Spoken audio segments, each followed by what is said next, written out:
상태에 대해서 말씀을 합니다. 그리고 3장에 들어가서 이름으로 라고 시작하므로 2장과 3장은 계속 연결된 부분임을 알 수가 있습니다.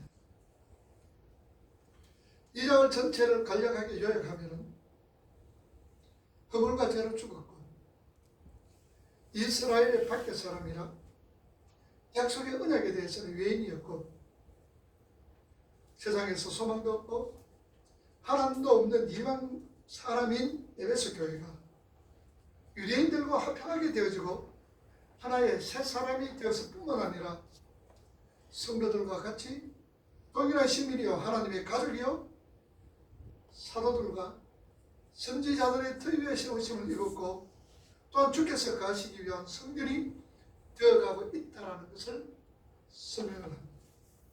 그러니 이제 이방인과 유대인 사이를 가려졌던 그 담은 허물어졌습니다. 모든 적대감이 사라졌습니다. 이 놀라운 연합과 또한 평화는 주 예수 그리스도의 피로서 이루어진 것이라고 사도 바울은 말씀하신 다음에 이름으로 하고 말을 이어갑니다. 그리고 사도는 갑자기 자신의 어떤 임무 그리고 그 임무의 목적에 대해서 설명을 합니다.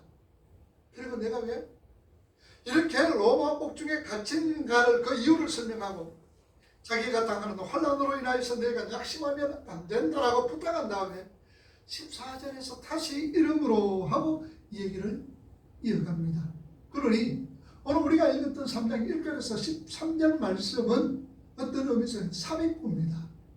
그냥 삽입을 하고 그리고 14절부터 사도 바울이 하시고자 하시는 말씀이 또한 이어져 갑니다.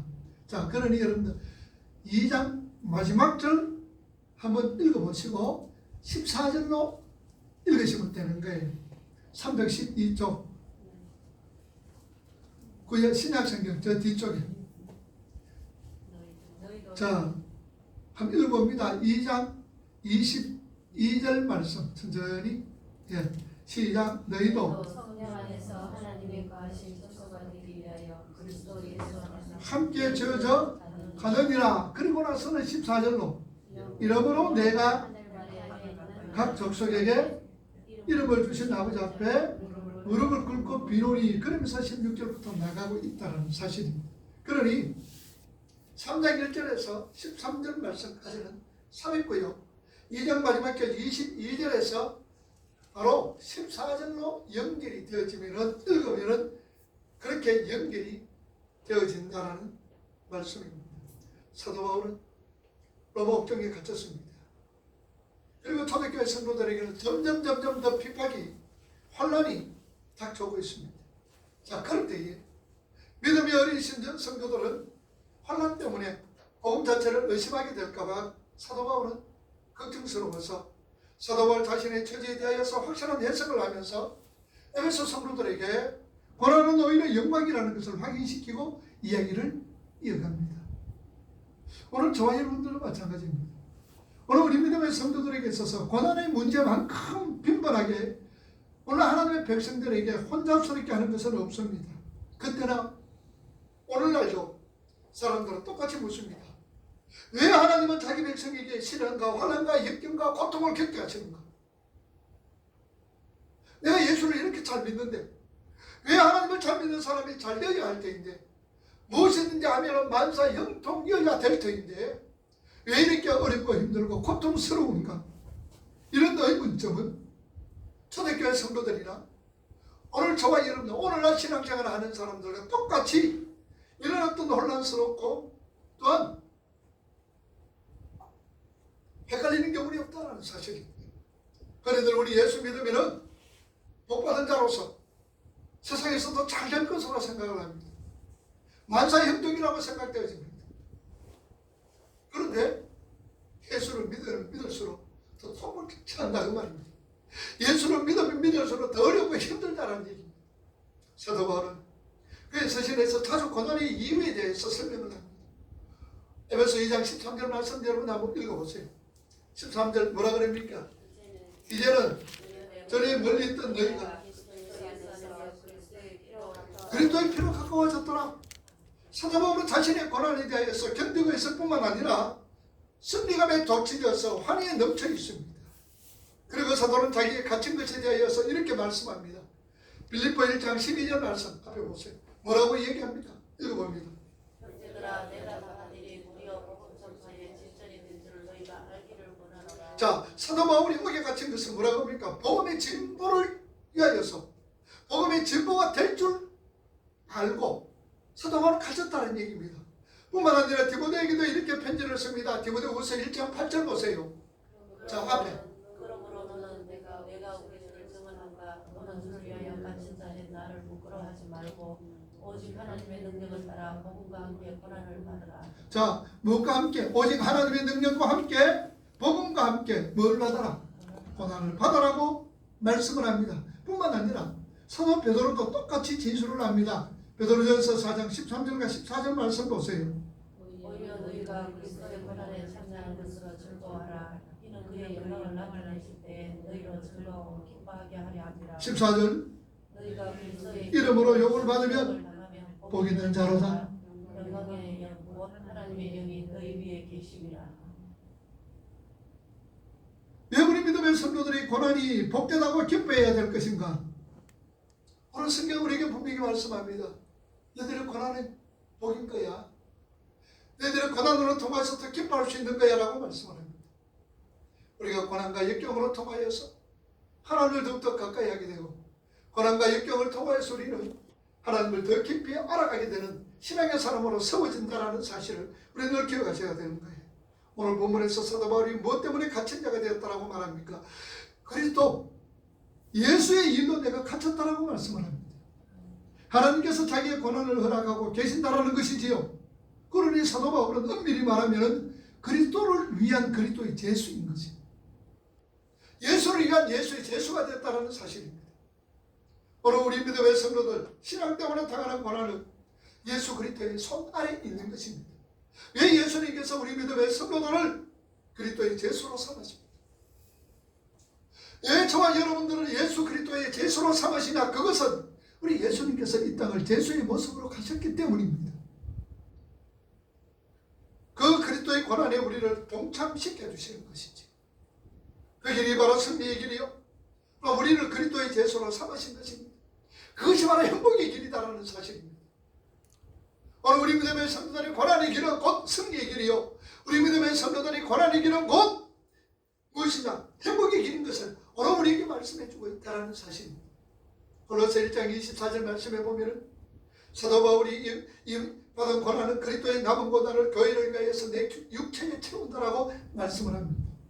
예수 그리스도의 남은 고난은 교회에 채운다. 물론 예수 그리스도의 십자가의 고난이 부족해서 교회에 채우는 것 아닙니다. 이 말씀에 대해서는 다시 한번 제가 다음에 말씀을 드리겠습니다. 뿐만 아니라 베드로전서 2장 21절 말씀 보세요. 뭐라고 얘기하느냐? 이를 위하여 너희가 부르심을 입었으니 그리스도도 너희를 위하여 고난을 받으사 너희에게 본을 끼쳐 그 자체를 따라오게 하셨더라. 예수님께서 고난을 당하신 것 그 자체를 너희에게 따라오게 하려고 말씀을 하고 있습니다. 뿐만 아니라 빌립보 3장 10절과 11절 말씀에 보니 그리스도의 부활이 참여하기 위해서는 반드시 그분의 고난도 동참해야 된다고 말씀합니다. 예수 그리스도의 부활에 동참하기 위해서는 반드시 예수 그리스도의 고난에 동참해야 된다고 성경은 우리에게 분명히 말씀을 합니다. 뿐만 아니라 빌립보 1장 29절 말씀 보세요. 뭐라고 얘기하고 있습니까? 그리스도를 위하여 너희에게 은혜를 주신 것은 다만 그를 믿을 뿐만 아니라 떠난 그를 위하여 고난도 받게 하려 하십니다. 믿을 뿐만 아니라 고난도 받게 하신다는 말씀입니다. 그래서 이 사실을 잘 알고 있는 우리 믿음의 성도들 정말로 환난과 고통과 고난을 당하고 감옥에 앉아서도 바로 예수 그리스도의 부활에 동참하게 되고 뿐만 아니라 이 길이 승리의 길이요, 이 길이 행복의 길이요, 이 길이 바로 부활에 동참하기 위한 그리스도의 고난이라고 생각되어질 때는 우리에게 어떤 환난이 오고 어떤 역경이 오고 어떤 고통이 온다 할지라도 감옥에 설령 갇혀있다 할지라도 웃음이 나는 거예요. 내가 진짜구나, 내가 가짜가 아니네, 내가 진짜구나 라고 우리가 생각하고 웃고 그 고난과 역경을 기쁨으로 받아들일 수가 있다는 사실입니다. 물론 여러분 오해하지 말아요. 그리스도인이 되면은 예수를 믿으면 필연적으로 가난해지고 고통만 당하고 그렇게 고생만 짓다 한다는 그런 말이 아닙니다.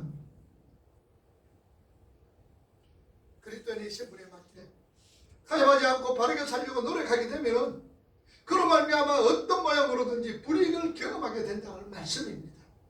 그래서 신앙 때문에 불이익을 당할 때에 오히려 기뻐하게 된다는 말씀이죠. 그러니까 신앙 때문에 내가 불이익을 당하고 신앙 때문에 내가 고난을 당하고 신앙 때문에 내가 고통을 당한다면 야 나는 가짜가 아니구나 진짜구나라고 웃을 수가 있다는 사실입니다.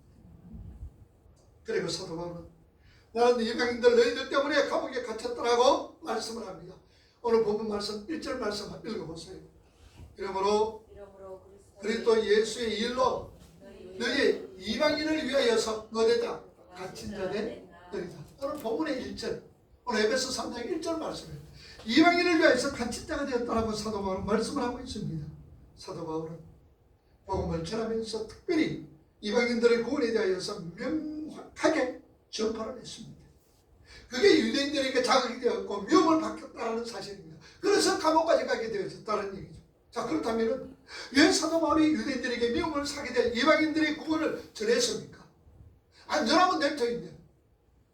그런데 부득불 이방인들에게 복음을 전하다가 사도 바울은 유대인들에게 그의 동족 유대인들에게 미움을 받고 옥에 갇히게 되어졌다는 사실입니다. 그렇다면 왜 이렇게 이방인들에게 복음을 전해야 되느냐?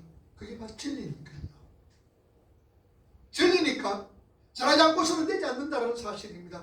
양보할 수 없는 명백한 진리이기 때문에 사도 바울은 강하게 내가 비록 옥에 갇힌다 할지라도 내 민족에게 미움을 받는다 할지라도 나는 전해야 된다는 거지. 에베소 교인들은 그런 사도 바울을 보면서 자기들 때문에 감옥에 가 있는데 그의 편지를 받으면서 어떤 생각했을까요? 지금 사도 바울이 로마 옥중에 있습니다. 그러면서 에베소 성도들에게 편지를 씁니다. 쓰면서 내가 너희들 때문에 내가 옥에 갇혔다라고 이렇게 편지를 받았던 에베소 성도들은 그 편지를 보면서 어떤 생각이 했겠느냐 그 말입니다. 에베소 성도들은 대부분 노예들이었습니다. 평범한 시민들입니다. 그런데 노예인 그들을 위하여서 희망도 없는 평범한 시민들을 위하여서 예수님께서 죽으셨고 대사도가 자신들을 위하여서 옥에 갇힌 것이라고 마다하지 않고 이 진리의 말씀을 전하고 있는데 우리가 이렇게 흔들려서 되겠느냐. 예수님이 나제를 위하여 십자가에 돌아가셨고 대사도가 자신들 때문에 자신들에게 복음을 전가하다가 옥에 갇혔는데 우리가 이렇게 흔들려서 되지 않지 생각을 하면서 힘을 얻었다라는 말씀입니다.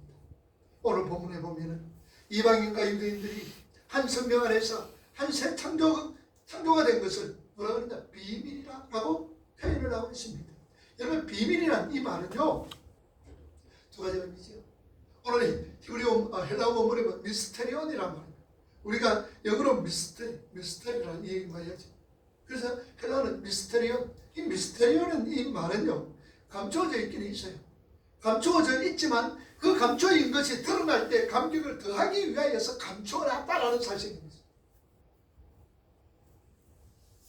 이 미스테리온이 이 말은 감추어져 있는데 언젠가는 이것이 드러나게 되는데 이 드러날 때에 더 감격을 더하기 위해서 감춰놓는 거예요.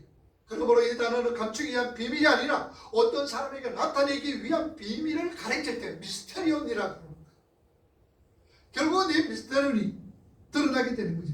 사도는 이 비밀이라는 단어를 3장 안에서만 4번이나 기록하고 있습니다. 그리고 그의 서신서에서는 모두 19번이나 미스테리온이라고 기록을 합니다. 오늘 본문 말씀 에베소 3장과 4절 말씀 오늘 본문 말씀 성경에 한번 읽어봅시다. 3절과 4절 시작. 꼭 계시로 내게 비밀을 알게 하신 것은 내가 먼저 간단히 기록한 바 같으니 그것을 읽으면 내가 그리스도의 비밀을 깨달은 것을 너희가 알 수 있으리라. 계시로 내게 비밀, 그리스도의 비밀이란 말이 나오고 있습니다. 3절에서 나오는 비밀은 6절의 내용을 말하고 있습니다. 3절의 말씀 뭡니까? 곧 계시로 내게 비밀을 알게 하신 것은 내가 먼저 간단히 기록함이니 3절에 나오는 비밀은 바로 6절의 내용을 말합니다. 6절 말씀 읽어보세요. 이는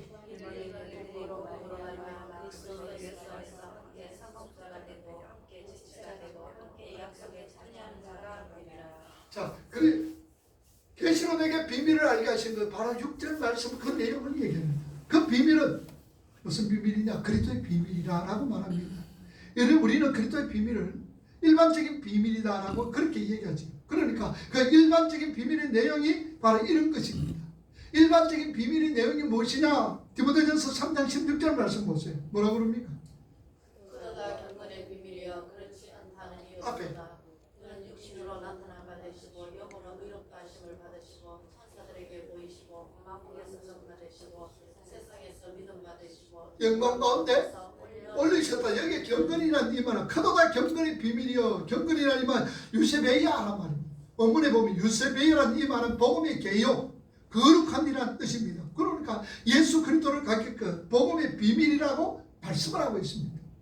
예수님이 자체가 복음의 비밀인 거예요. 한 아이가 베들레헴 말구에서 태어났습니다. 그 아이를 알아보는 사람이 없습니다. 그 아이는 특별한 아이였으며 한 인격 속에 두 본질을 갖고 있습니다. 완전한 하나님이요, 또 완전한 사람이었습니다. 그러나 그는 한 인격을 가지고 있었습니다. 아무도 이해할 수가 없어요. 그 아이는 못생긴 아이로 자라났습니다. 사람에게 실어버린 바가 되었습니다. 얼마나 못생겼든지 사람들의 얼굴을 가릴 정도로 못생긴 아이로 자라났습니다. 그가 어느덧 30세 청년이 되었습니다. 결국엔 사람들에게 수고를 당하고 수간을 당하면서 그 길로 십자가에 죽었습니다. 그리고 무덤에 장사가 되었고요. 3일 만에 부활하셨습니다. 그 사건이 하나님과 사람 사이를 화해시키는 사건이었다는 것을 누가 알았겠느냐 그 말입니다. 아무도 몰랐습니다. 한 아이가 베들레헴에서 태어나서 사람들이 알아주지 못했습니다. 얼마나 못생겼던지 사람들의 얼굴에 실어버린 바가 되었습니다. 많은 병을 짊어지고 살았습니다. 그런데 그가 청년이 되었습니다. 33세가 되어서 십자가에 죽었습니다. 무덤에 장사 제련받고 3일 만에 그는 다시 살아나셨으며 부활하셨습니다. 그래서 예수 그리스도 이 청년의 부활이 하나님과 사람 사이를 화해시키는 그런 사건이 됐던 것을 아무도 몰랐습니다. 그 비밀을 다메섹 도상에서 예수님께서 직접 사도에게 계시하셨고 사도는 이해를 한 것입니다. 그래서 사도는 그 예수 안에서 복음에 푹 빠진 사람이었습니다. 예수 그리스도 안에서 푹 빠졌어요. 그래서 거기 서신 어디서나 보면 뭐라 그랬으면 in Christ, 예수 안에서 라고 강조를 하고 있습니다. 바울은 지금 특별한 비밀을 얘기하면서 또 자기가 1장과 2장에 기록해놓은 그리스도 안에서 이루어진 복음의 비밀을 지금 상기시키고 있습니다. 지금은 이방인과 유대인이 그리스도 안에서 함께 후사가 되었고 함께 자라나게 되었고 함께 지체가 되고 함께 약속에 참여한 자 되었다는 6절의 특별한 비밀을 말하면서 목숨 걸고 일반적인 비밀, 예수 그리스도의 비밀, 이 비밀을 언급하고 있다는 말씀입니다. 아울러 사도는 유대인과 이방인들이 함께 약속을 받았다라고 하는데 그 약속이 뭐겠느냐 그 말이에요. 이방인들과 유대인들이 함께 약속받는 게 무엇이냐? 갈라디아서 3장 14절 말씀 보세요. 앞에. 이는 그리스도 예수 안에서 아브라함의 복이 이방인에게 미치게 하고 또 우리로 하여금 믿음으로 말미암아 성령의 약속을 받게 하려 함이라. 자, 그리스도 안에서 누구의 복을? 아브라함의 복을 아브라함에게 내리신 복을 그리스도 예수 안에서 이방 사람들에게 미치게 하였고 우리로 하여금 믿음으로 말미암아 약속하신 성령을 받게 하려는 것이다라고 말씀을 합니다. 뿐만 아니라 사도행전 2장 14절과 17절 말씀을 한번 보세요. 뭐라고 그렇습니까? 베드로가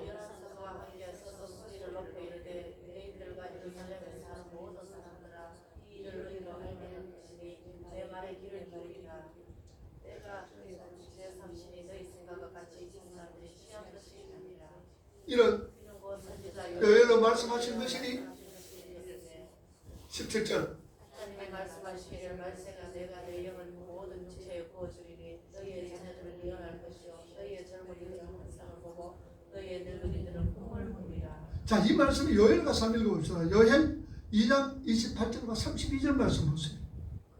그 후에 내가 영을 만민에게 부어주리니 너희 자녀들이 장세일을 말할 것이며 너희 늙은이는 꿈을 꾸며 너희 젊은이는 이상을 볼 것이며 그때 내가 또 내 영을 남종과 여종에게 부어줄 것이며 내가 이적을 하늘과 땅에 베풀리니 곧 피와 불과 연기겠니. 31절 여호와의 크고 두려운 날이 이르기 전에 해가 어두워지고 달이 핏빛같이 변하리라. 32절 누구든지 여호와 여호와의 이름을 부르는 자는 구원을 얻으리니 이는 나 여호와의 말대로 시온 산과의 두 산맥에서 피할 자가 있을 것이며 남은 자 중에 그래서 나 여호와의 부름을 받는 자가 있을 것이니라. 교회에 대한 약속은 이미 구약에 이렇게 명확하게 나왔습니다. 여러분 사도행전 보세요. 사도행전 2장에 보면은 이렇게 성경으로 통해서 교회가 세워질 것을 말씀하고 있는데 구약 성경 요엘서를 통하여서 명확하게 이렇게 기록하고 있습니다. 그러므로 그리스도의 사역으로 말미암아 성령께서 오심으로 이방인들을 포함한 만민이 그 약속의 수혜자가 되었다는 말씀입니다. 예수 그리스도가 이 땅에 오기 전에는 교회를 설명하기 위해서는 이스라엘 민족이 되어야만 하나님의 백성이 될 수 있었습니다. 그런데 이제 예수님께서 오셔서 그 비밀이 밝게 드러나 버렸기 때문에 이제는 드러난 어떤 비밀의 내용에 따라서 이방인들도 다 하나님의 자녀가 될 수 있게 된 것입니다. 이건 단순히 이방인들이 이스라엘 사람이 될 수 있는 기회가 주어졌다는 말이 아닙니다. 구약시대에도 이방인들이 유대교 개종하면 이스라엘 사람으로 받아주었습니다. 오늘도 마찬가지죠. 유대교로 개종만 하면 유대인으로 받아줍니다. 그 말이 하는 것이 아니에요. 이스라엘 백성들은 실제적으로 개종을 위해서 전도도 해봤습니다. 너희들이 유대교로 개종을 해라. 그러면 유대인으로 받아줄 것이라고 이렇게 전도해왔습니다. 그런데 사도 바울은 지금 얘기하는 것은 단순히 이스라엘 사람들이 될 수 있는 자격이 주어졌다는 정도가 아닙니다.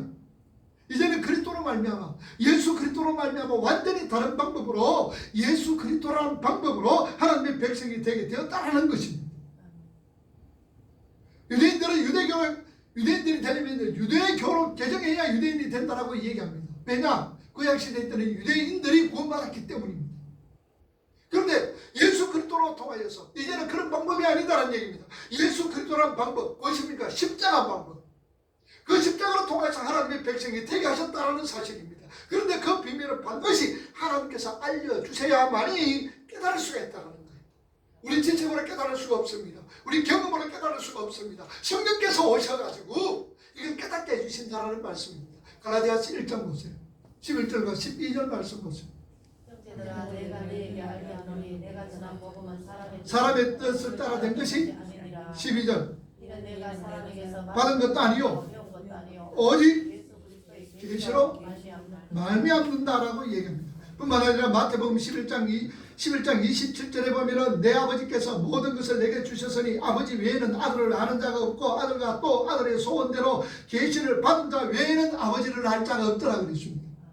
하나님께서 성령으로 부어주시는 자만이 성령께서 깨닫게 해주시는 자만이 우리가 하나님을 알게 되고 성령이 깨닫게 해주시는 자만이 예수 그리스도를 알게 되어진다는 말씀입니다. 우리 지식으로 우리 경험으로 인간적인 어떤 방법으로도 하나님을 알 수가 없습니다. 예수님을 알 수가 없습니다. 복음을 알 수가 없는 거예요. 계시를 알 수가 없다는 말씀입니다. 그러니 여러분들이 하나님의 말씀을 깨달을 수 있다는 것, 이거 성령께서 역사하시고 내가 하나님의 백성이 되었다는 증거라는 사실입니다. 자, 그런데 사도는 지금 그 비밀을 사도인 자신이 그 계시를 받았습니다. 뿐만 아니라 그것을 기록하였고 너희도 내가 기록해 놓은 그 계시를 보면서 그 비밀을 확실하게 알 수 있었다라고 말씀을 합니다. 오늘 본문 말씀 보세요. 오늘 성경 에베소 3장 3절과 4절 보세요. 오늘 본문 계시로 내게 비밀을 알게 하신 것은 내가 먼저 간단히 기록한 것 같으니 그것을 읽으면 내가 그리스도의 비밀을 깨닫는 것을 너희가 알 수 있더라. 사도 바울은 그래요. 사도인 자신이 계시를 받았고 그것을 기록하였고 너희도 내가 기록해 놓은 그 계시를 보면은 그 비밀을 확실하게 알 수 있다라고 얘기합니다. 그토록 오랜 세월 비밀에 붙여져 있던 그림자로만 상징적으로만 주어졌던 하나님 나라에 대한 비밀이 예수님께서 오심으로 통해서 완전히 드러났고 그것을 성령께서 사도들과 선지자들에게 계시하셨으며 그들은 그것을 성경에 기록을 했습니다. 그리고 우리는 사도들과 선지자들이 받은 그 계시 내용을 성령의 도우심으로 한치 오차 없이 성경을 통해서 다 깨달을 수 있게 되었다는 말씀이죠. 그래서 성령으로 깨달은 자들은 성령 안에서 구원해가는 하나님의 계시를 전부 깨달아 알 수가 있는 겁니다. 우리는요 하나님의 은혜로 구원받았습니다. 성령의 도움으로 비밀이었던 하나님 나라를 알게 되었고요. 그것을 소망하게 되었습니다. 우리는 그 비밀을 아는 만큼 천국 백성답게 살 수 있고 아는 것만큼 천국을 이 땅에서 누립니다. 수가 있습니다. 여러분, 우리 신앙의 적절한 게 뭡니까? 저 사람의 신앙이 참 좋다. 아이고, 저 사람의 신앙이 별로다. 여러분, 신앙은 우리가 신앙을 볼 때에 보편적으로 겉으로 드러나는 것, 주일 성수하고 세벌주 생활자는 기도 열심으로 하고 헌신하고 봉사하고 충성하는 사람들 보면은 아이고, 저 사람 신앙 참 좋네라고 우리가 일반적으로 그렇게 표현을 합니다. 그러나 여러분들 속지 마세요. 그렇다고 그렇게 했다고 해서 신앙이 다 좋은 사람은 아닙니다. 여러분, 신앙의 척도는요, 내가 얼마나 하나님을 알고 있느냐에 따라, 내가 하나님을 얼마나 깊이 아느냐에 따라서 우리 신앙의 깊이가 달라진다는 말씀입니다. 그래서 호시아 선지자는 뭐라고 그랬습니까? 하나님을 알게 어떻게 하라? 힘써 알아라 그러잖아요. 오늘 저와 여러분들은요, 하나님을 알기를 힘써 알도록 노력하셔야 돼요. 그러면 우리가 하나님을 아는 방법은 어디에 있습니까? 어디에 있어요? 하나님의 말씀입니다. 그래서 여러분들 말씀을 통해서 하나님을 알게 되고, 말씀으로 통해서 우리는 하나님을 더욱더 깊이 알게 되고, 말씀으로 통해서 우리가 하나님을 경험하게 되고, 말씀으로 통하여서 우리는 하나님을 더욱더 가까이 하게 되어지는 거예요. 그래서 말씀은 우리 신앙과 비례하는 거예요. 내가 말씀을 아는 것만큼, 내가 말씀을 하나 알면 우리 신앙은 하나밖에 안 돼요. 말씀을 5 알면 내 신앙은 5입니다. 내가 아무리 헌신하고 봉사하고 충성하고 겉으로 드러나는 신앙적인 삶을 산다 할지라도 하나님의 말씀이 그 속에서 맹탕이면 그 사람은 신앙의 맹탕이에요. 그러나 보기는 허술한 것 같아도 하나님의 말씀으로 이끌림받으면서 살아가는 그 사람은 신앙의 사람. 그런 사람은요, 어떤 환난과 역경과 고통이 있다 할지라도 흔들리지 않습니다. 하나님을 알면 알수록 여러분, 뿌리 깊은 나무가 어떻습니까? 뿌리 깊은 나무, 뿌리가 깊이 내릴수록 어떤 환난의 바람, 역경의 바람, 고통의 바람이 불어도 덩그랍니다. 그러나 뿌리가 깊지 못하는 사람은 환난의 바람이 불고 역경의 바람이 불고 휘청휘청 걷다가 그냥 고난의 바람이 휙 불어버리면 와당딱 넘어져 버립니다. 뿌리처럼 뽑힙니다. 오늘 우리 믿음의 성도, 우리 밝은 교회 성도님들, 하나님을 깊이 알아갈 수 있기를 주님의 이름으로 축복합니다. 말씀으로 통해서 하는 거예요. 말씀으로 통해서.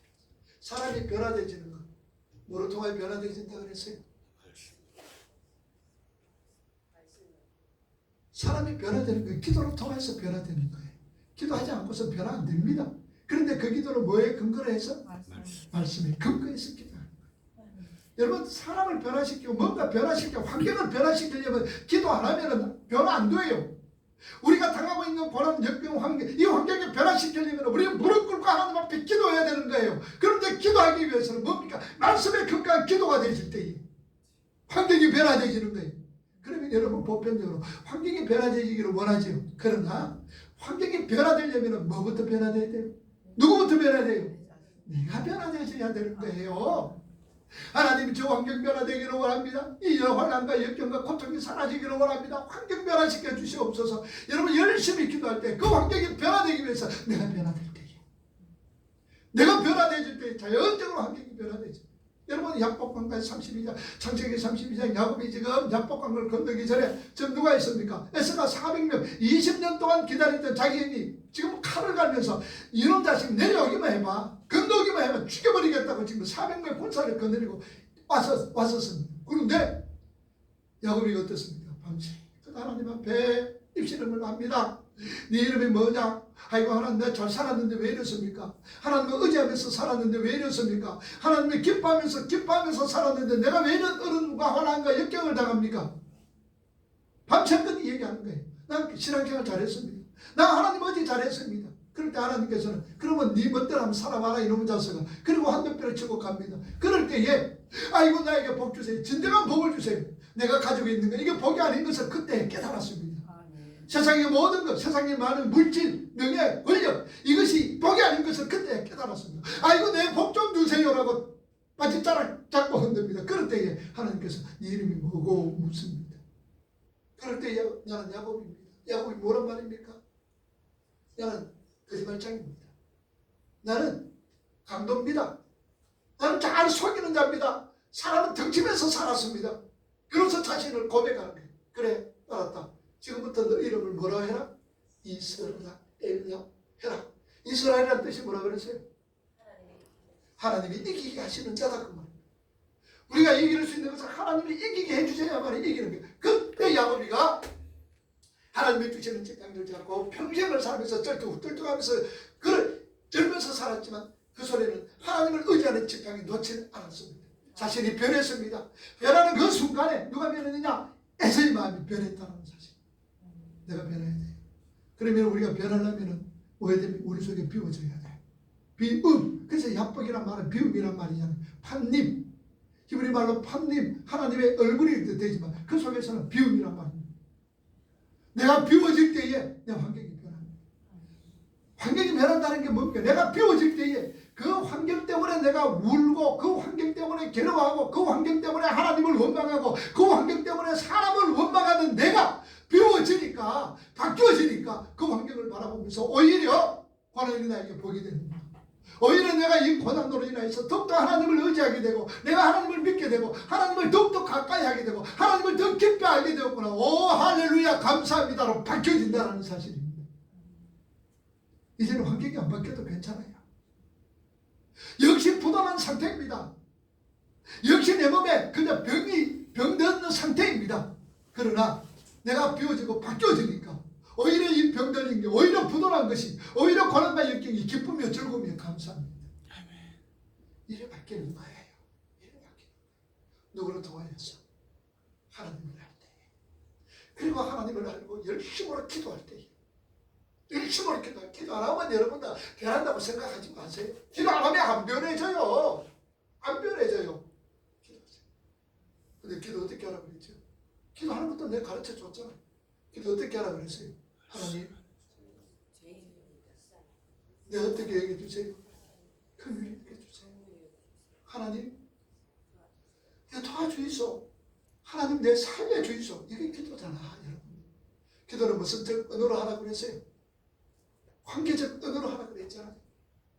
말문티는 말문이 하나, 아빠, 엄마 하는 아이의 기도로, 아이의 음성으로, 아이의 말투로 기도하라 그랬잖아요.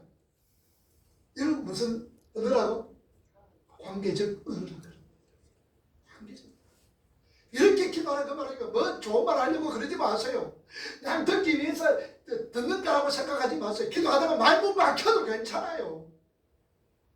아이고 내가 신앙생활 20년 30년 했는데 기도하다가 말문 막히면 사람들이 뭐라고 생각하느냐? 괜찮아. 괜찮아요. 그 자꾸 하세요. 우리 방집사님 하셨어요. 자꾸 하라는 거. 자꾸 해요. 우리 예수 교회는 아시겠죠. 자꾸 하셔야 돼요. 하나님 긍휼히 얘기해 주세요. 살려주세요. 하나님 좀 도와주세요. 이런 기도로 통해서 내가 변하는 거예요. 이런 기도로 통해서 내가 하나님을 더욱더 가까이 할 수 있는 거예요. 그래서 성경은 하나님을 가까이 하는 것이 복이다라고 말씀을 하고 있는 거예요. 뿐만 아니라 우리가 이렇게 되고 내가 변화되지고 내가 하나님을 알면 알수록 우리는 어디에 이 땅의 소망이 아니라 어디에 소망을 두는 거예요? 하나님 나라 소망이 더 도덕해지는 거예요. 하나님을 알면 알수록 내가 기도를 통해서 비워지고 이 세상 것이 비워지고 하나님을 알면 알수록 이제는 어디냐 이 땅이 아니라 하나님 나라 소망이 돈독해집니다. 하나님의 소망 가운데서 때로는 하나님 소망 가운데 생각하면서 야, 내가 앞으로 살 저 집이구나 생각할 때 죽음이 두려워지지 않아요. 내가 영원토록 살 저 천국이구나 그러면 밤잠을 이루지 못해. 여러분 그런 경험 있습니까? 천국의 소망 때문에 여러분들은 가다가도 그냥 웃고 천국의 소망 때문에 여러분 밤잠 설치는 그런 경험이 있느냐 그 말입니다. 천국의 소망이 아무런 기대와 소망이 없다면 여러분 성경을 통해서 더욱더 하나님을 알아갈 수 있기를 바랍니다. 천국을 알아갈 수 있기를 바랍니다. 그렇게 기도할 때에 하나님께서 우리에게 그 비밀을 조금씩 계시해 주는 거예요. 그래서 우리는 사도 바울처럼 어려움과 고난과 역경과 환난과 비록 옥에 갇혔다 할지라도 그 소망 때문에 하나님 나라 천국의 소망 때문에 그리스도의 비밀의 소망 때문에 기뻐서 어쩔 줄 모르는 그런 멋있는 신앙의 사람으로 지어져가는 거예요. 이렇게 우리는 말씀으로 통해서 하나님께서 우리에게 주시는 미스테리온 비록 감춰져 있지만 그것이 감춰진 것이 드러나게 될 때 더 기쁨, 더 즐거움, 그 감격이 더 클 수 있도록 하나님께서 비록 지금은 감춰졌다 할지라도 이것은 언젠가 드러나게 되어 있습니다. 우리는 이 비밀을 아셔야 돼요. 뭐로 통하여? 말씀으로 통하여서. 말씀으로 통하여서 우리의 구원을 확신을 가지고 하나님 이 말씀으로 통하여서 하나님을 더 깊이 알아가며 어떤 환경과 역경과 고난과 혼란 속에서 하나님 나에게 뭐 주세요? 내게 능력 주세요. 그 능력이 뭐라 그랬어요? 이것도 하고 저것도 하는 그냥 파워, 하나님 슈퍼맨 되게 해주세요. 언더우먼 되게 해주세요. 그 말이에요. 하나님 나에게 능력 주세요. 능력, 그게 뭐라 그랬어요? 어떤 환경을 만나더라도 이길 수 있는 힘, 지혜 주세요. 그거잖아요, 그거. 그래서 어떠해서 하나님 도와주세요.